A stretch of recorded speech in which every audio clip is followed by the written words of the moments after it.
Hello, everybody. Simone here with Bulletproof Business Growth, as always, with some ideas and insights what to pay attention to when you're getting ready to grow and scale your business. Because face it, things have to be really tight. You have to have your ducks in a row before you can pour fuel on the fire.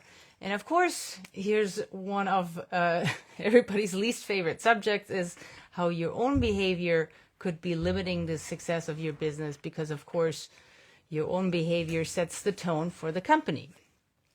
So, being a business owner, we all know it is extremely stressful. We're all 24/7, overworked, burned out, especially when you're not doing it right, when you don't have a team that can really back you up, that can really have you, that can really carry you and help elevate you. When that's not happening, life can be really stressful. So it's easy to slip back into old patterns. Many of you started all on your own, got really successful, at some point had to add people, had to add a team. And it's easy to keep executing as if you were still all by yourself, shoot from the hip, do things as they come, kind of get things done on the fly. But that, of course, does not help in terms of making sure that this team that's supposed to have your back, that's supposed to be executing for you, can actually come with you. Because they're not clear, they don't know what's going on, they get left behind in the dust. So it's difficult to get through that part, but the worst part about all of it is, of course, your team models after you. So if you're having if you're displaying bad leadership behaviors, that means that they're emulating bad leadership behaviors, which is bad enough when they're doing that in their own position, but it gets really bad when they're actually imprinting that behavior on the rest of the team below them. And now suddenly you have this ripple effect of bad behavior across the whole company. Your whole culture gets messed up.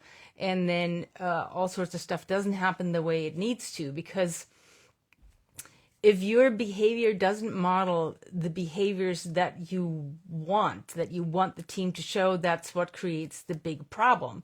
So you don't want to have that culture of, do as I say, not as I do, right? That's, I think, how it's said.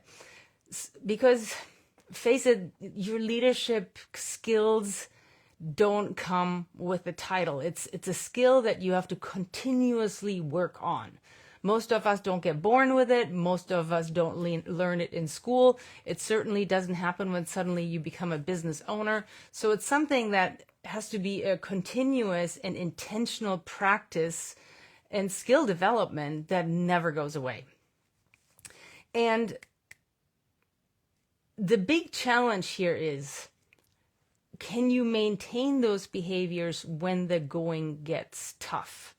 I love that book by Bill Walsh. I think it's Bill Walsh. The Score Takes Care of Itself, because one of the things he talks about is when you keep training and keep practicing something until it becomes second nature, then when things happen that are difficult, when you have to perform under pressure, then those trained behaviors actually stay in place versus reverting back to what you've trained and practiced for many years before that wasn't working.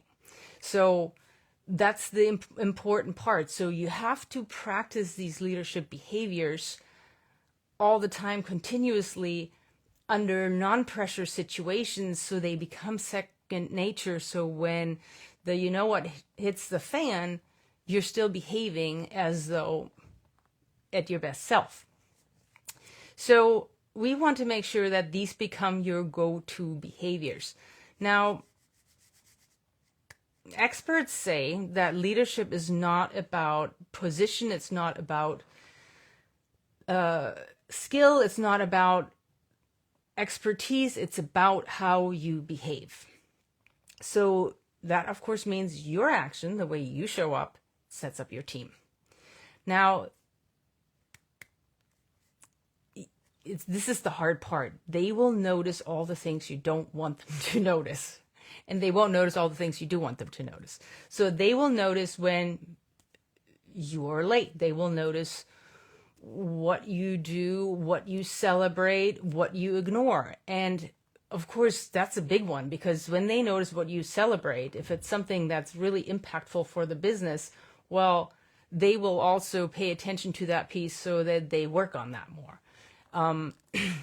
When they notice what you ignore, well, if it's an important part of the business, well, that means that they're going to ignore it too.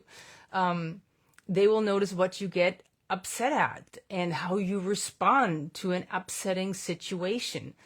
They will notice how you behave when things are super challenging. So this is a really, really big deal, because I want you to take an honest look at your company, at your team, the way they're showing up.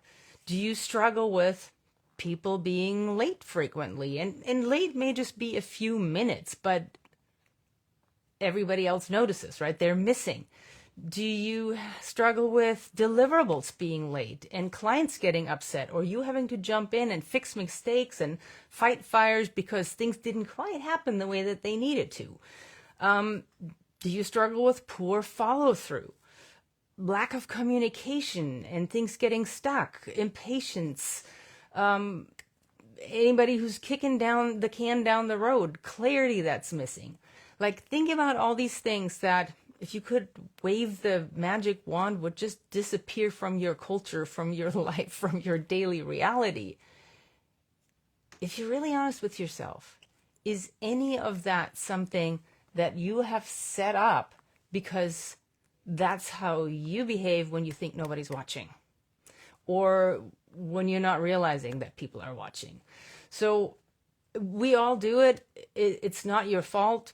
But now that you know about this, I hope that you take some action towards actually resetting this, because the reset of this can set up your culture in a very different way, and it can make that big wave that you want to have so that people actually start behaving in a different way, right? So when you make a big deal about resetting this, here's the most important part. Don't even go there unless you're planning on following through, and unless you are committed, not just planning to, but unless you're 100% committed to following through. Because when you make a big deal about it and announce that there's going to be a big change and then it doesn't happen, you're going to be worse off later. So first step in this reset is you have to admit to your own faults. You have to address the issues that are going on in your team. So that's how you start. You talk about, hey, these are the behaviors that are happening in our company that are limiting our business success, right? So this is pretty much like a public feedback where you don't single out individuals, but you're talking about the company and the behavior as a whole. So you want to talk about the problem. You want to talk about the impact that has on you, on the rest of the team, on the business. And then part of that is the admittance that I may have caused some of these behaviors by how I have shown up as a busy leader. So you have to say, from here on, we're not going to do that anymore. From here on, this is what we're going to do. And then you set up agreements and action steps. So the first one should be, you should watch the clock with your team. So that means everybody has to have integrity around time. That means everybody has to be mindful of the clock. When we say we meet at 8, we meet at 8, not 8:02, not 8:05, but 8. So this means arrive early so you can be ready. And this is what you want to talk about, right? Because being ready means that we can hit the ground running. We can produce results quickly. We're in and out quickly. We waste the least amount of time, and everybody can be back to productivity, right? So you want to talk about that. And it shows respect. Like when you show up on time for something, it shows respect for everybody else who's affected by this.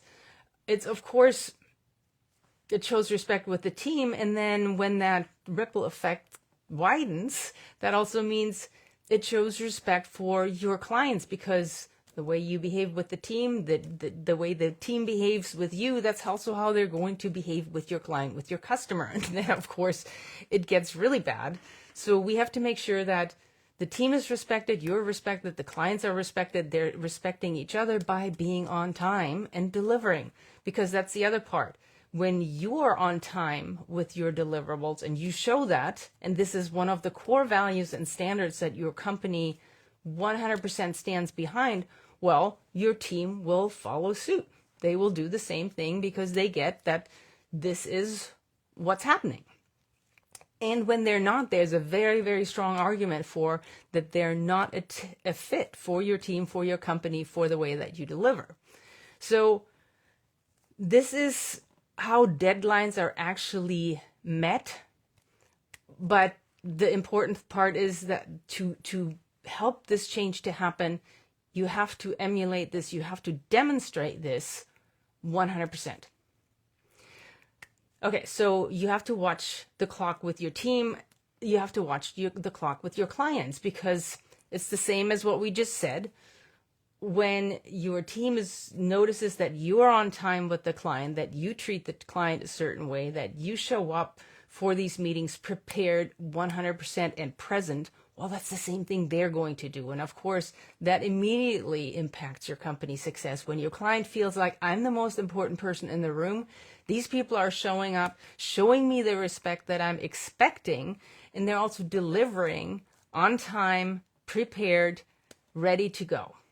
So spend that time, make them feel valued, be present. And of course, when you're responding like that, that creates a tremendous amount of trust, not just with your clients, but also with your team, because they are seeing this behavior from you. Okay? So watch the clock with the team, watch the clock with your clients, and then always own it, right? There's never a blaming others for anything that happens. So you want to, when there's a setback, when there's a challenge, you want to model the kind of behavior that you want to see from them. So not being blameful of others, but owning the part that you own. As a CEO, you own everything. So you have to look at whatever happened, whether it was external or internal, you have to look at, how did I cause this? How did I participate in this problem? And get resourceful around figuring out how this is solved, right? So because the behavior you want to see, look, let's just real about it. Stuff always goes wrong. That's not the problem. That's just a universal rule. But what is the most important thing about that is when something goes wrong, whether if it's internally, externally with a client, how do you respond? How do you behave? How do you fix it? How do you show up? So we have to show them that we get resourceful. And the first question we all ask is, what can I do to help fix that? What can I take on? How can I be responsible for? How can I participate in the solution? That's what you should be asking, and they should be asking. And when things really go off the rails, well, you can't freak out. You have to be the strong, fearless leader, no matter how you feel inside. So when things don't go well, don't share your every concern with your team, because they don't want to see that freak out moment. That makes them feel insecure. They're already stressed. They're already insecure. They don't want to hear your excuses or your reasons. They just want to hear how you intend to actually take care of the situation and how you are going to lead them to take care of the situation so it can be done. So you have to be the one that preserves their mindset and their certainty around who they are and where they work.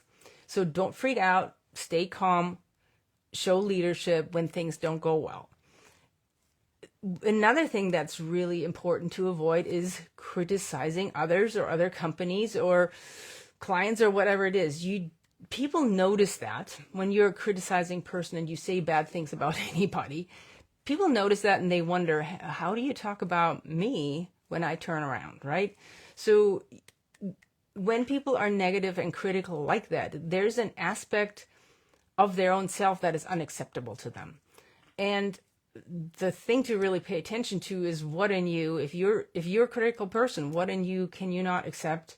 Look in the mirror and find out what it is that you need to start accepting so that that doesn't get in your way. You don't want to foster a critical culture because that means people aren't going to support each other. Another piece of that is don't complain about being overwhelmed or being super, super busy, right? So when your team is watching you running around harried and losing things falling through the gaps, being stressed, being overwhelmed, they're going to lose trust and respect in you. Because that kind of stress, right? Overwhelm is just part of growth. It's just your brain getting used to a new situation that you don't know yet how to really behave in. So you want to celebrate those moments and go, oh my God, this is a lot. We're all getting into it. But this is amazing because look at the opportunities we have from here on out because we're going through this. It doesn't matter if you like Elon or not. But I think one of the brilliant moments of his leadership was when he blew up, I don't know how many rockets he'd already blown up, but he showed up to his team saying, oh my God, wasn't that amazing? This multi-trillion-dollar rocket or whatever it is blew up, but how much were we able to learn from that? And how were we able to, as a team, to rally and make the best out of it? And now we have this under our belt for the next situation, right? So you want to show up in a way where they feel like you're developing, you're embracing challenges, and you're persevering as a leader. So, your brain develops through these challenges, and it builds new pathways, and that's just what happens. So, in business, every time something is new, every time something is challenging, there's going to be self-doubt. There's going to be that insecurity, that imposter syndrome moment when you're like, oh my God, who am I to take this on? But what your team wants to see from you is that you embrace that and that you manage that you don't start complaining about what's going on. Another part to pay attention to is being focused, and through your focus, avoiding mediocre results. Because if you're somebody who does like 10 things at once, or you're multitasking all over the place, but you're leaving things undone all over the place, or partially finished, or kind of kicking the can down the road and giving it to somebody else to finish, well, that's how they're going to act as well. So you want to demonstrate focus. You want to make sure that the focus is on excellence and completion so that nobody else has to pick up the pieces ever. So most of you will not want to have a situation where you create poor quality.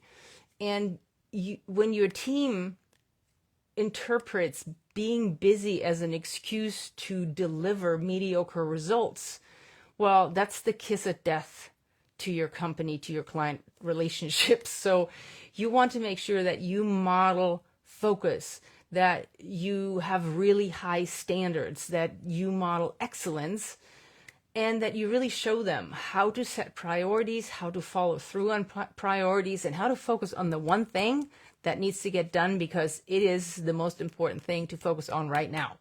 So really demonstrating that piece of excellence, values, standards by being focused and being the leader who knows exactly what to focus on because you have that clarity and you're giving them that clarity. Part of that is also being organized and committed. So you don't execute haphazardly ever, because that's how mistakes happen. And as we well know, when you or your team make mistakes, that costs you a ton of time and money. It costs you productivity and also team morale. So when they watch you making mistakes, of course, that also kills their respect for you. So making mistakes is something that when that happens, of course it'll happen because you're human, but you want to also own that situation and you want to get behind it and control the narrative around it so that these mistakes didn't happen because you were not focused, you were not organized, you were not committed. These mistakes happened for whatever reason, but you can position that in a better way. But make sure that you don't behave in a way where they assume that mistake came from how you behaved. And then, of course, the most important thing is always maintaining a positive mindset no matter what is going on. So you always want to find positives in every situation, because every situation gives us the opportunity for growth. It gives us an advantage over the competition because we learned something we didn't know before. It gives us the opportunity to help people develop. It's so important that no matter what the situation, you keep accentuating the positives, because that's how they're going to be. So with all these things that I just talked about, of course, you're not going to fix this overnight. There's no overnight success with this. What you need to do is follow the atomic habit way and take small actions consistently. Like, take one of these 10 things that we talked about and start focusing on one of those things for a while until you feel like there's a shift, and then go to a new one. So take small steps forward and be consistent about what you're doing. This is not going into a revolution. You want to cause an evolution here. And that's what really gets your business to that next level. You know, as a CEO, unfortunately, the truth is you're responsible for everything. Everything is on you in the end.